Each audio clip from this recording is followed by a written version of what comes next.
The first part of this canto is rather depressing.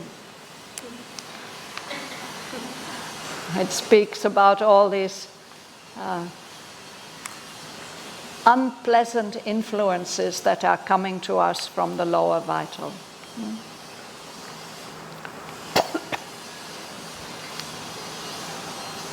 Sri Aurobindo uses the image of a theatre, a drama. And there are the directors and the scene shifters and the people who are telling us what to do. And we don't even know that we are being told what to do. We just follow their directions without being aware of that. And he says this at the bottom of page 163. He says, "This is the ephemeral creature's daily life, as long as the human animal is Lord, and a dense, never nature screens the soul, a lower nature." But then in the next page, what we read is the way that in spite of all that, some higher influences do come. And particularly, despite all our limitations, we are attracted by nature. And in nature, we find the peace that we can't find in our normal daily lives. And so I'm reading at the top of page 165. He, man, we human beings, sometimes we draw around our aching brow nature's calm, mighty hands to heal his life pain. He is saved by her silence from his rack of self. In her tranquil beauty is his purest bliss. And perhaps if we've had that experience and grown used to having that experience, that can lead us towards higher things. A new life dawns. He looks out from vistas wide. The Spirit's breath moves him, but soon retires. His strength was not made to hold that puissant guest. All dulls down to convention and routine, or a fierce excitement brings him vivid joys. His days are tinged with the red hue of strife, and lust's hot glare, and passion's crimson stain. Battle and murder are his tribal game. Time has he none to turn his eyes within and look for his lost self and his dead soul. His motion on too short an axis wheels. He cannot soar, but creeps on his long road. Or if, impatient of the trudge of time, he would make a splendid haste on fate's slow road, his heart that runs soon pants and tires and sinks. Or he walks ever on and finds no end. Hardly a few can climb to greater life. All tunes to a low scale and conscious pitch. His knowledge dwells in the house of ignorance. His force nears not even once the omnipotent. Rare are his visits of heavenly ecstasy. The bliss which sleeps in things and tries to wake breaks out in him in a small joy of life. This scanty grace is his persistent stay. It lightens the burden of his many ills and reconciles him to his little world. He is satisfied with his common, average kind. Tomorrow's hopes and his old rounds of thought, his old familiar interests and desires, he has made into a thick and narrowing hedge, defending his small life from the invisible. His being's kinship to infinity he has shut away from him into inmost self, fenced off the greatnesses of hidden God. His being was formed to play a trivial part in a little drama on a petty stage. In a narrow plot, he has pitched his tent of life beneath the wide gaze of the starry vast. He is the crown of all that has been done. Thus is creation's labor justified. This is the world's result, nature's last poise. And if this were all, and nothing more were meant, if what now seems were the whole of what must be, if this were not a state through which we pass on our road from matter to eternal self, to the light that made the worlds, the cause of things, well might interpret our mind's limited view existence as an accident in time, illusion or phenomenon or freak, the paradox of a creative thought which moves between unreal opposites, inanimate force struggling to feel and know, matter that chanced to read itself by mind, inconscience monstrously engendering soul.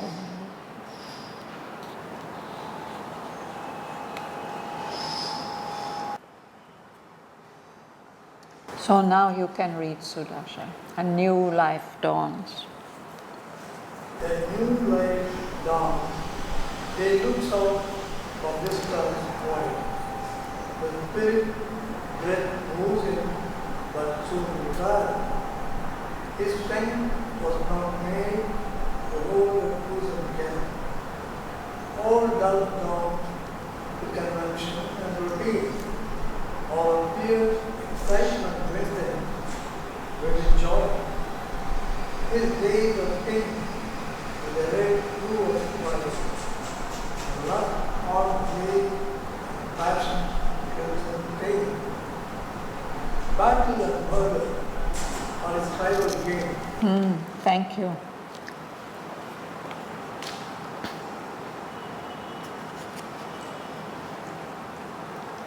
So maybe through the influence of nature.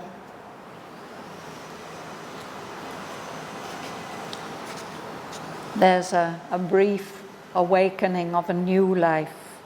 A new life dawns, and the range of his vision widens. He looks out from vistas wide, and he may feel moved by the breath of the Spirit, but that soon draws back.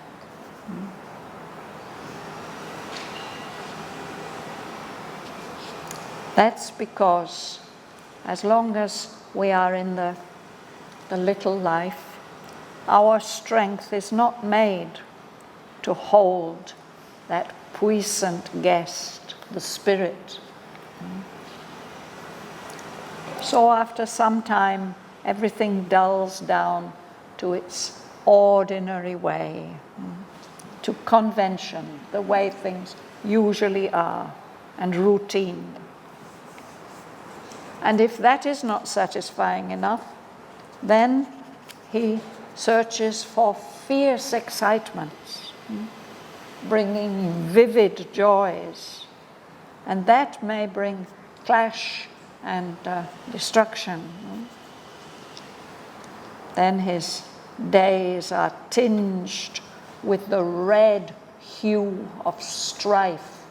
Red is the color of rajas, of dynamism, but it can be dynamism that is very inharmonious. For human beings, we have to admit that it often looks as if battle and murder are our tribal game. And if we don't actually battle and murder each other, then we do it by going to football matches or other such events, boxing matches or wrestling or horse races, where there's this same intense excitement.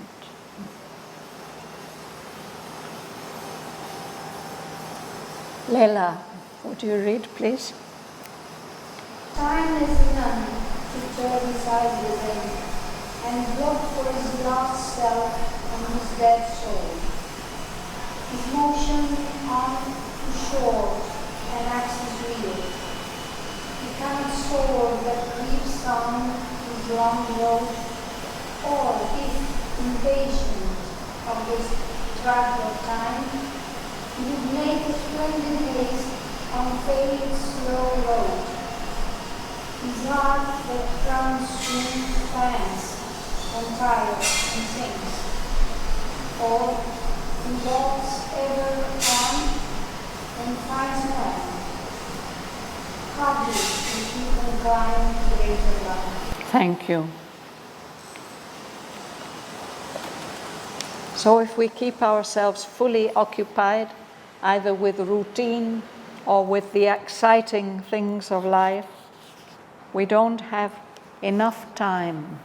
We don't have the time to turn and look into our deeper selves, look for who we really are. It's as if the soul is dead.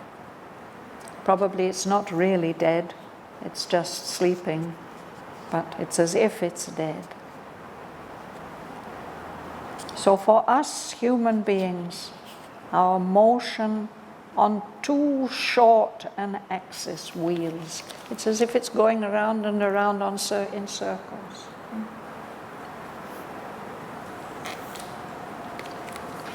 He can't soar like a powerful bird. He just has to creep on his long road. Or if something in him is impatient with the way things develop so slowly, if he gets some aspiration and he wants to make a faster progress, if he would make a splendid haste on fate's slow road, if he wants to speed things up, he may try to do that, but it's like when you run, unless you're really trained for running marathons, soon the heart tires and you start panting, and your energy gets less and less and less. And it may happen that we just keep on walking and we never seem to reach any goal, any end. It seems that only a very few people can rise up to a greater life.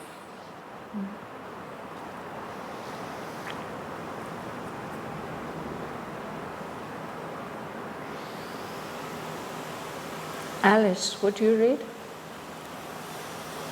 All tunes to a low scale and conscious pitch. His knowledge dwells in the house of ignorance. His force nears not even once the omnipotent.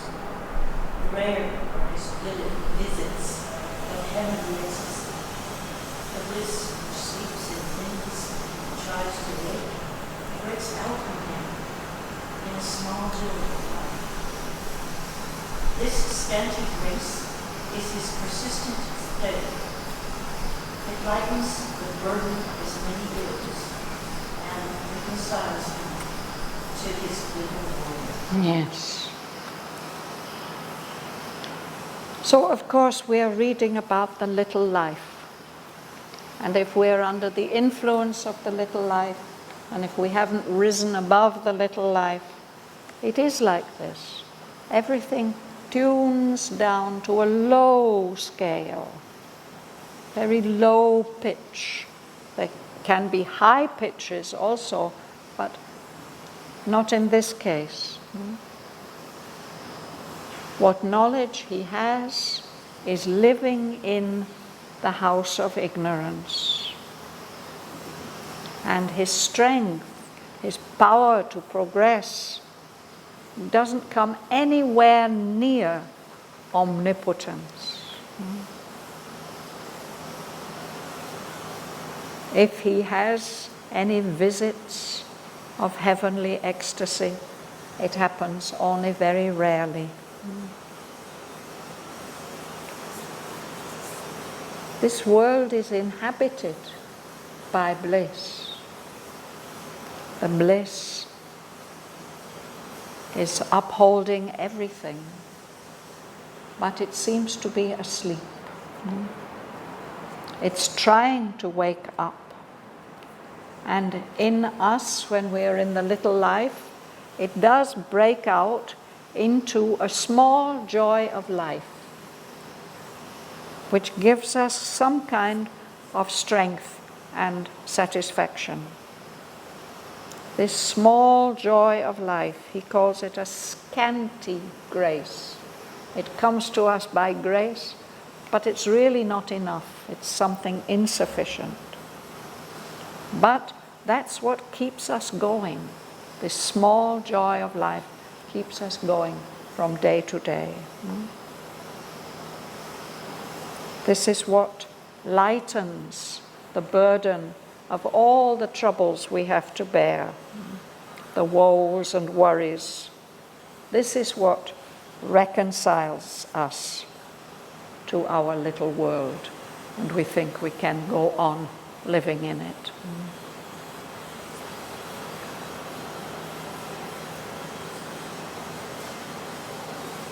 Ganga Lakshmi, will you read?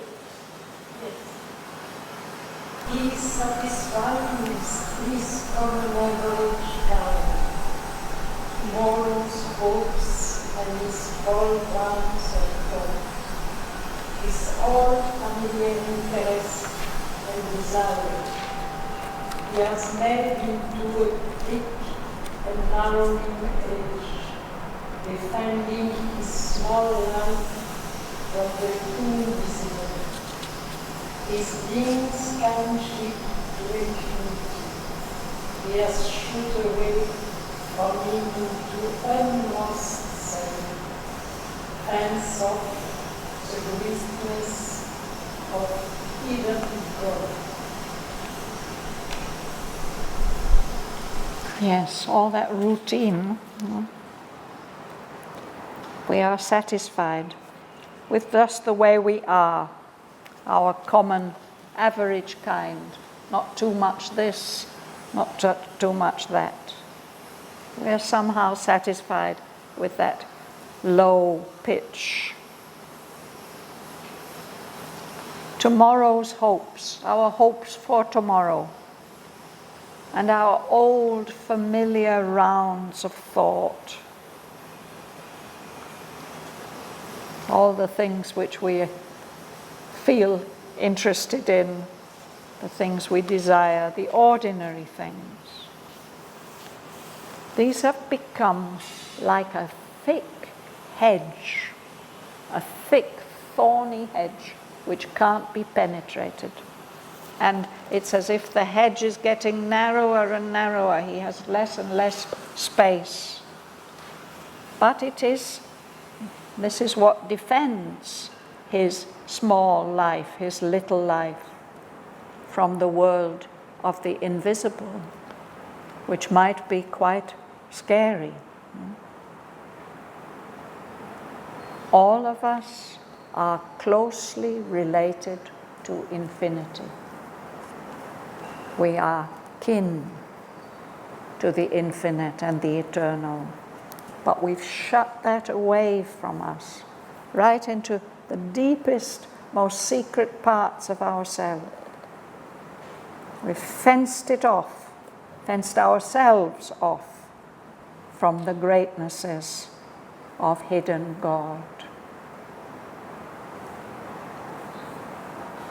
It's as if our being has been formed just to play this trivial part, this small, unimportant role in the little drama of our ordinary life on this petty stage.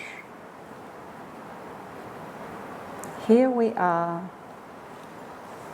We live under the wide gaze of the starry vast. The vastness of space, all the myriad worlds, all the myriad stars and representing great truths. They are suns and galaxies. We see them only as tiny specks of light. And here we are. We've pitched our little tent of life. It's only big enough just to hold one person. We've pitched our little tent of life beneath the wide gaze of the starry vast.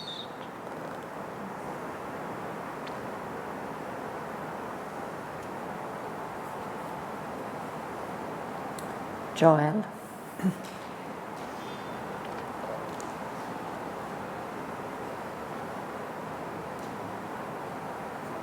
He is the crown. He is the crown. 540. He is the crown of all that has been done. Thus is creation's labor justified. This is the world's result, nature's last voice. And if this were all, and nothing more were meant, if what now seems were the whole of what must be, if there were not a state through which we pass, on our road from matter to eternal self, to the light that made the worlds, the cause of things, where it might interpret our mind's limited view, existence as an accident in time, illusion or phenomenon or freak, the paradox of a creative thought, which moves between unreal opposites, inanimate force struggling to feel and know, matter that chanced to read itself by mind, unconscious, monstrously engendering soul. Yes. So these first few lines, it's Sri Aurobindo being ironic, no? Saying this little life, this is the crown of all that has been done. This is the best that evolution could come up with. This human creature. This is the justification for all the labor and effort that has gone into the universe. This is the result of the world. This is the last poise, the place where nature's going to stop now.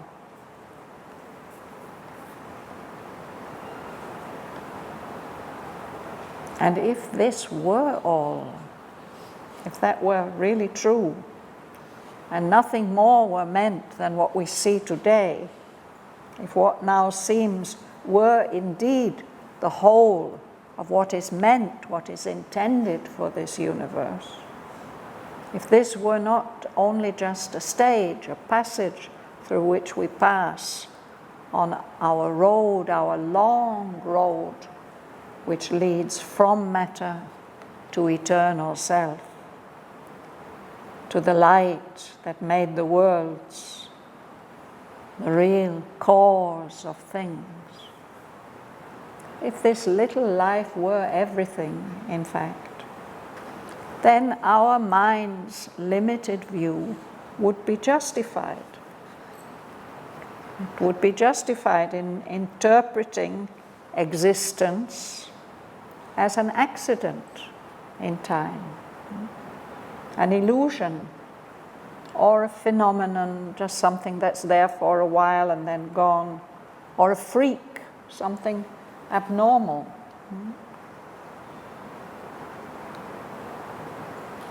The paradox, this is perhaps what a thoughtful person can observe, the paradox of a creative thought. There's some kind of creative thought which is moving between unreal opposites. The unreality of the superconscious and the unreality of the inconscious, perhaps.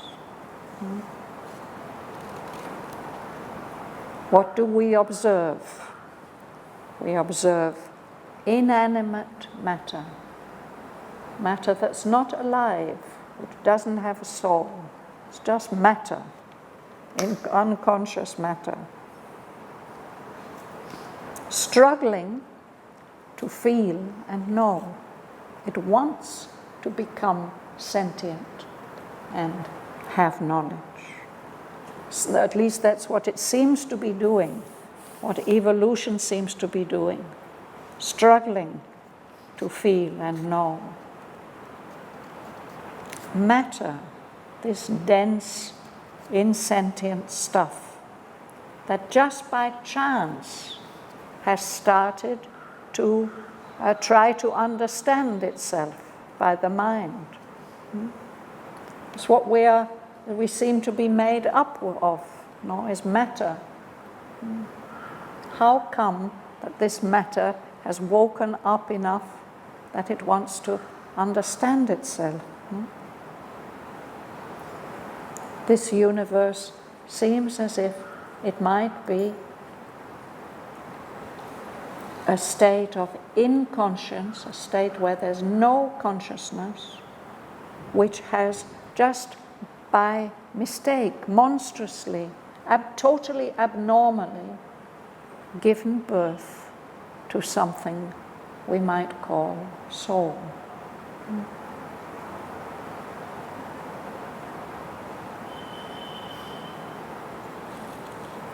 Philomena. At times all looks unreal and remote. We seem to live in a fiction of our thoughts, pieced from sensations, fanciful, the traveler's tale, or caught on the film of the recording brain, a figment of circumstance in cosmic sleep. Somnambulist. Walking under the moon, an image of ego trips through an ignorant dream.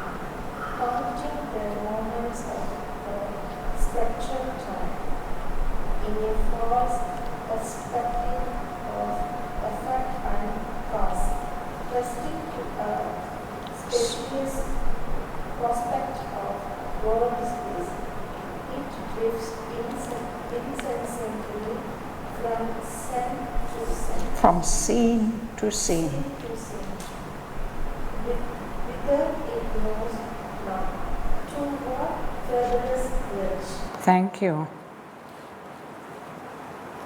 So this is a way that human beings, if they try to look at the universe that we are part of, no? At times everything looks unreal and remote from us, distant from us.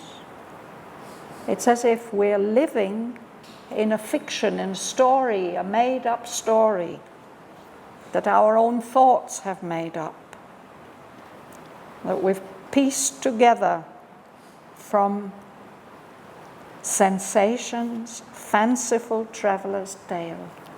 We learn about the world that we live in through sensation, what we can feel with our senses. But he suggests that what we learn through our senses is just a fanciful tale. It's misleading, like the tales that people who traveled to distant countries, they would come back and tell fabulous stories about what they'd learned there. Perhaps they hadn't seen much like that. They were just hearing from second or third or fourth hand. They tell all kinds of amazing things. So perhaps what our senses, the information that our senses gives us, is like that. It's just a fanciful tale. It doesn't correspond to reality at all.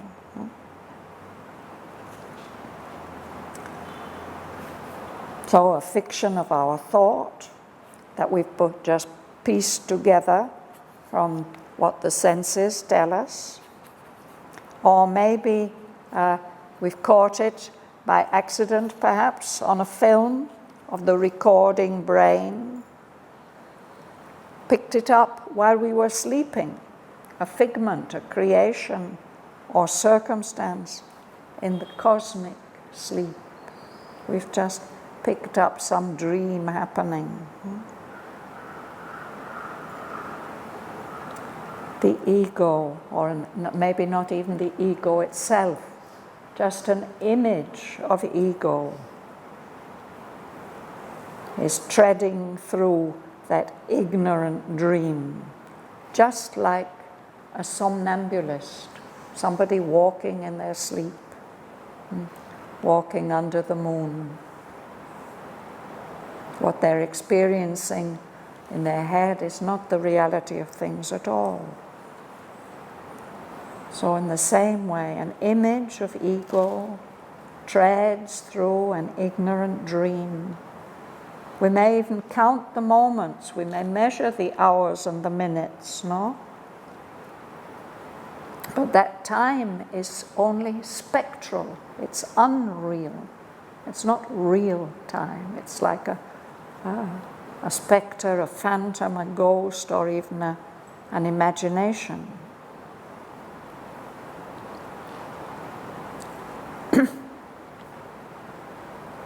About 500 or 600 years ago, artists in the West learned to draw things in perspective, in a way that makes us feel that we can see 3D into a distance. And they became very, very clever at it. On the walls of palaces in Italy, you can see scenes painted. It looks as if you can just step out into a garden or a street. But if you try to do it, you just come up against a wall. It's just painted on a wall. So here it speaks about a false perspective. What we experience as effect and cause, this happened because of this, is a false perspective. That's not really the reason why things happen. But if we trust to that specious prospect, that misleading prospect of world space, our being can just drift incessantly, endlessly, from one scene to the next scene, not knowing where it's going, not knowing where it has come from, completely lost, not knowing to what fabulous verge, what new horizon it may be traveling.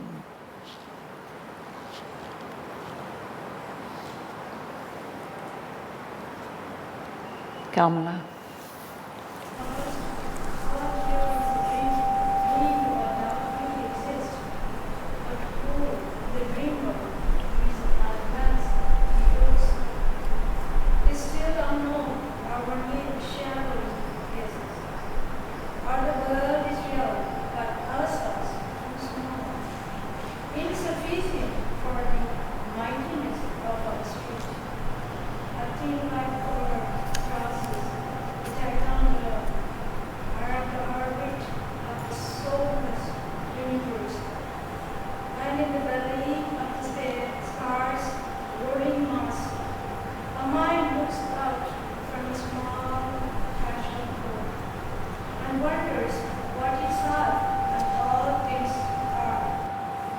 Thank you.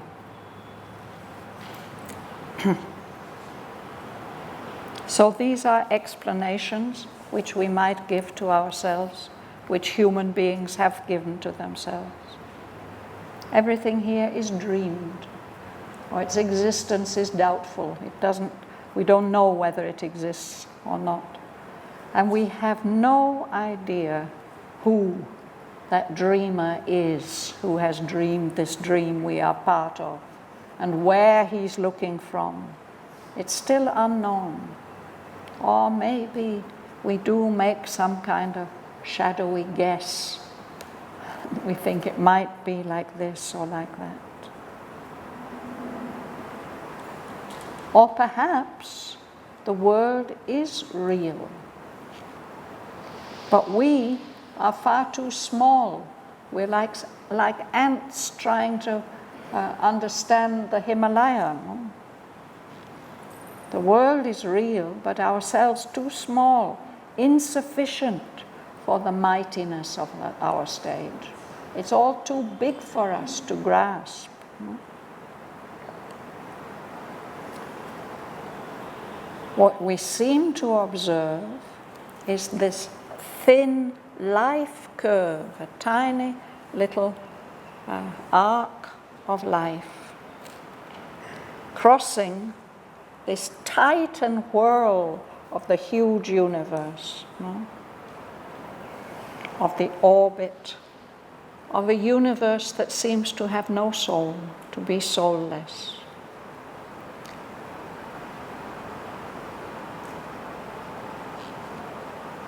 And in the belly of that sparse, rolling mass of the physical universe, here's this little mind looking out from this small, casual globe, this globe that's perhaps only come into existence by chance.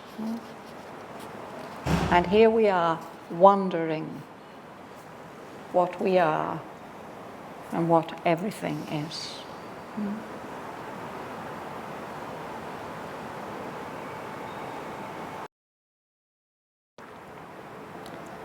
Bhuvana, would you read? And take to some internal subjective side, the string has formed in matter side of stuff. A point inch, minute of little cell, takes figure as a whole being's conscious space. Such is our scene in the half-light below. This is the sign of matter's infinite. This is the real hope of the creature shown. To science, the greatest measure of the field. As she moves on in the record of the close survey and mathematicians the huge external world, to reason, warm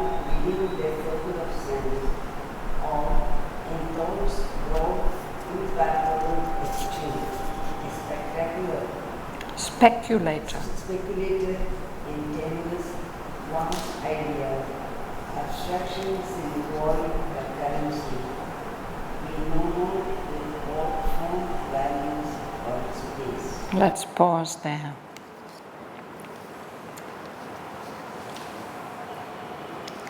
He was talking about this mind looking out, no?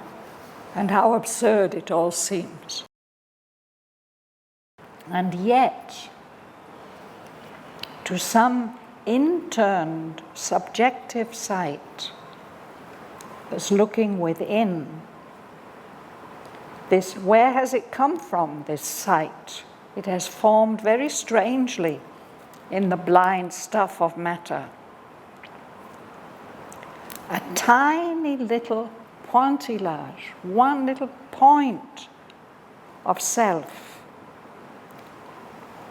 begins to appear as if it is the conscious base of all world existence. If we read in Life Divine, Sri Aurobindo says something like this, that the individual who seems so meaningless if we look in proportion to the universe, perhaps actually these individual consciousnesses are the base of everything.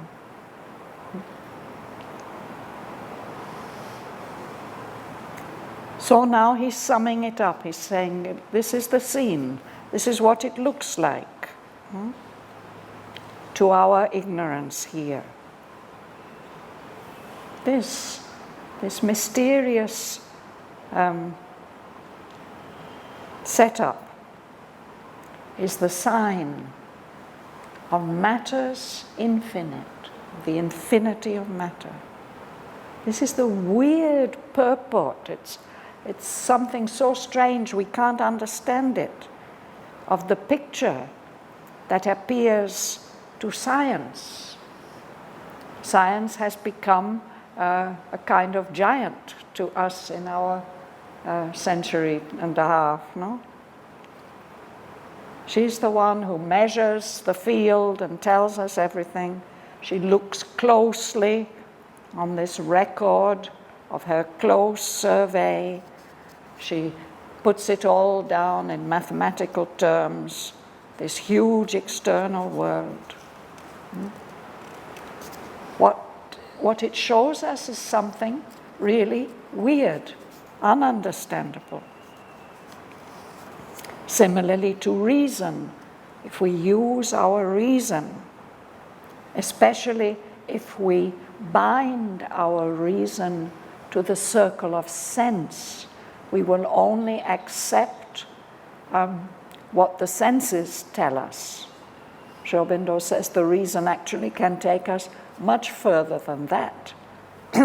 But science insists that only what can be verified by our senses or the instruments we make to aid our senses, only that is acceptable as evidence. To reason, bound within the circle of sense. Or if she doesn't bind herself within the circle of sense, then there she is, as if in a huge stock exchange where there's nothing palpable, no values are firm, no? You can speculate in all kinds of vast, tenuous ideas that you almost can't grasp, abstractions in the void, abstractions, things that are just ideas. They are reason's currency. And we don't know whether they have any firm values for base or not.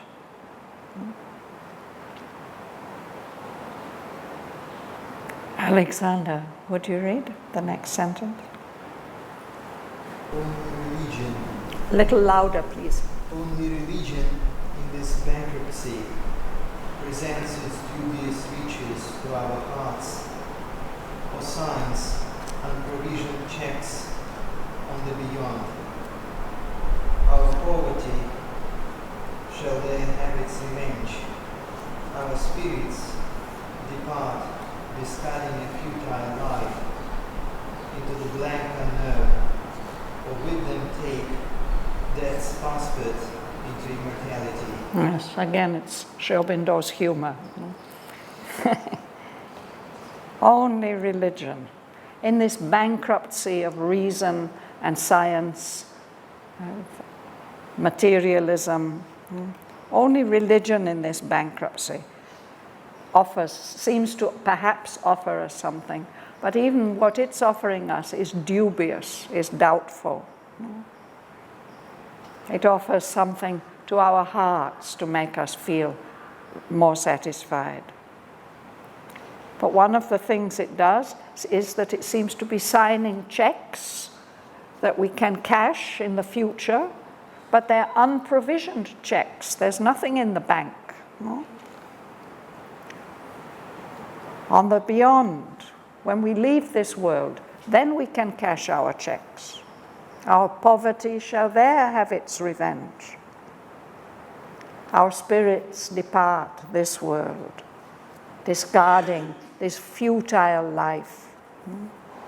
And off we depart into the blank unknown. And perhaps we can take with us death's passport into immortality. In the other world, perhaps we may be immortal.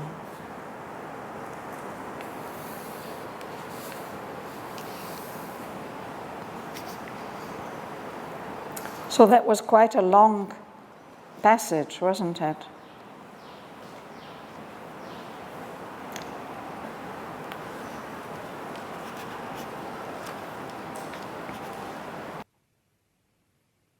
A new life dawns. He looks out from vistas wide. The Spirit's breath moves him, but soon retires. His strength was not made to hold that puissant guest. All dulls down to convention and routine, or a fierce excitement brings him vivid joys. His days are tinged with the red hue of strife, and lust's hot glare, and passion's crimson stain. Battle and murder are his tribal game. Time has he none to turn his eyes within, and look for his lost self and his dead soul. His motion on too short an axis wheels. He cannot soar, but creeps on his long road.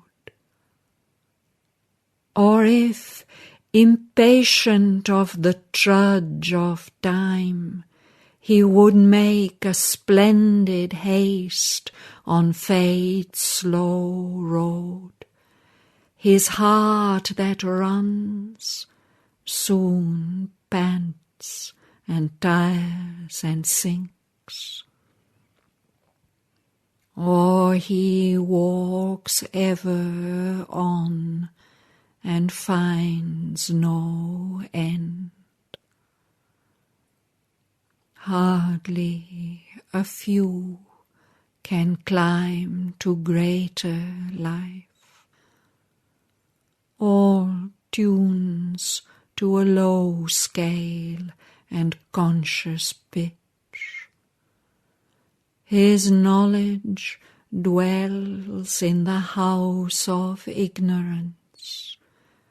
His force nears not even once the omnipotent. Rare are his visits of heavenly ecstasy. The bliss which sleeps in things and tries to wake breaks out in him in a small joy of life. This scanty grace is his persistent stay. It lightens the burden of his many ills and reconciles him to his little world. He is satisfied with his common average kind. Tomorrow's hopes and his old rounds of thought, his old familiar interests and desires, he has made into a thick and narrowing hedge, defending his small life from the invisible. His being's kinship to infinity he has shut away from him into inmost self, fenced off the greatnesses of hidden God. His being was formed to play a trivial part in a little drama on a petty stage. In a narrow plot he has pitched his tent of life beneath the wide gaze of the starry vast. He is the crown of all that has been done. Thus is creation's labor justified. This is the world's result, nature's last poise. And if this were all, and nothing more were meant, if what now seems were the whole of what must be, if this were not a stade through which we pass on our road from matter to eternal self, to the light that made the worlds, the cause of things, well might interpret our mind's limited view existence as an accident in time, illusion or phenomenon or freak, the paradox of a creative thought which moves between unreal opposites, inanimate force struggling to feel and know, matter that chanced to read itself by mind, inconscience monstrously engendering soul. At times all looks unreal and remote. We seem to live in a fiction of our thoughts, pieced from sensation's fanciful traveller's tale, or caught on the film of the recording brain, a figment or circumstance in cosmic sleep.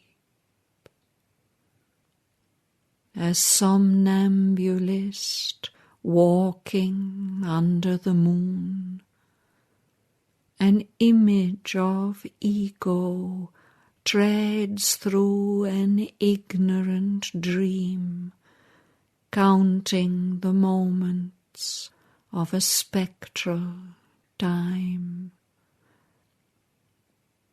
in a false perspective of effect and cause, trusting to a specious prospect of world space, it drifts incessantly from scene to scene, whither it knows not, to what fabulous verge.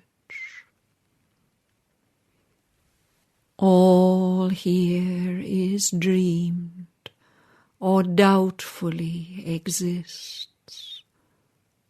But who the dreamer is, and whence he looks, is still unknown, or only a shadowy guess. Or the world is real, but ourselves too small, insufficient for the mightiness of our stage. A thin, lithe curve crosses the Titan whirl of the orbit of a soulless universe, and in the belly of the sparse rolling mass a mind looks out from a small casual globe and wonders what itself and all things are. And yet, to some interned subjective sight that strangely has formed in matter's sightless stuff, a pointillage minute of little self takes figure as world being's conscious base. Such is our scene in the half-light below. This is the sign of matter's infinite. This the weird purport of the picture shown to science, the giantess, measurer of her field, as she pores on the record of her close survey and mathematizes her huge external world. To reason bound within the circle of sense, or in thought's broad impalpable exchange, a speculator in tenuous vast ideas, abstractions in the void her currency, we know not with what firm values for its base. Only religion in this bankruptcy presents its dubious riches to our hearts, or signs unprovisioned checks on the beyond. Our poverty shall there have its revenge. Our spirits depart, discarding a futile life into the blank unknown, or with them take death's passport into immortality.